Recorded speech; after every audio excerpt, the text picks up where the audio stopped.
tak ja si myslím, že v presilovkách sme si to posúvali už lepšie.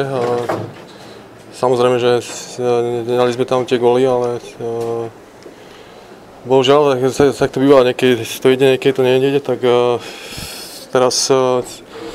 už to je za nami, sa musíme pripraviť na ten Litvinov. Hej, to bol úplne zbytočný gól, škoda toho, to bol vlastne gól do kabiny a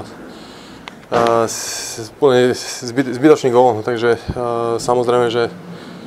za také chyby sa píka, treba sa z toho poučiť a ísť ďalej. Tak, koho by to netešilo, tak samozrejme je to niečo, to je pre hráča také osobné a samozrejme to, že to pozvinie na sebavedomí a ja sa snažím urobiť iba maximum, nie len aby som dal gól, ale aby som si odohral aj svoju hru vzadu, tak či aj vpredu, tak aj vzadu, tak samozrejme, že ten gól to je plus.